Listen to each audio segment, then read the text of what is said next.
Dr. Laurie Hess is the author of Unlikely Companions. And sometimes animals like this are just that, unlikely companions. This is a monkey tree frog, and that's a waxy tree frog that you have there, Dr. Hess. You know, frogs as pets, a good idea, not a good idea. So many people grew up with those little slider turtles back in the day. Yeah. You know, and do have frogs as pets.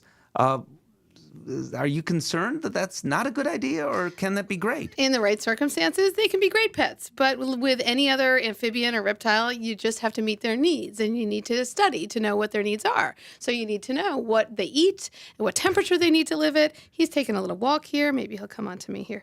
And what you need to do to make them stay healthy. I mean, this is an incredibly cool pet. It is. You got to make sure you're doing the right thing. So if you're 12 years old, this is the way, if you're a guy, to attract maybe not the girls, but all the guys will say, this is the coolest thing that you have. But we've got to be fair to the pet. Absolutely. So is doing your homework first rather than making an impulsive purchase through a pet store, is that the secret? That's really important. I encourage people to go talk to veterinarians, go talk to breeders, go talk to rehabilitators, anybody who has some really good knowledge of an animal. These animals have very specific needs. So you have to be ready to purchase the right tank and the right light and the right food, and obviously have things for them to climb on. All those things before you go get the animal, because it may not really be what you think it is. And a frog is not a frog is not a frog. I mean, so if you get a dog, whether we're talking Chihuahua or St. Bernard, it is the same species. Right. And they essentially have similar needs. These guys, here we have two frogs that kind of look alike. If you look at them quickly. Yes. But they have very different needs because they're two completely different species. Yes, and there are so many different species, and the different species live at different temperatures. They're from different parts of the world. And that's what's so cool about all the reptiles and the amphibians, is that there are so many to choose from. And some can live very happily in your home if you do the right thing. But again, don't be impulsive. I think that's a really important point. And veterinary care. So oftentimes, not necessarily these guys. I don't know how expensive they may have been, but these are not cheap frogs, if you will. But some of them are. So the assumption is, okay, if I get a pet that's $50, $70, why would I go to the veterinarian who's going to cost me more than that? So does that mindset kind of drive you crazy? Yes. Yeah, it drives most veterinarians crazy. Yeah. I mean, people adopt dogs and cats from shelters all the time, and they're free, or they cost almost nothing. It doesn't mean that they're not a responsibility, that you don't love them, and that you're not going to do the right thing for them. I don't know that the size, the cuteness, or the cost of an animal should really direct its medical care. And the trick is, if you're going to have an animal like this, you need to find a veterinarian who really knows about how to take care of them. And we are out there, and there is a resource, the Association of Reptilian and Amphibian Veterinarians is a group of veterinarians who really do have an interest in these animals. So I encourage you, if you have one of them, to look that organization up and find a veterinarian near you who has proper knowledge. These guys are amphibians, of course. Yes.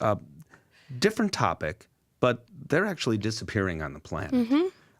And experts like yourself say, wake up. This is a warning for everyone else that these amphibians are disappearing. It means something is happening. Definitely.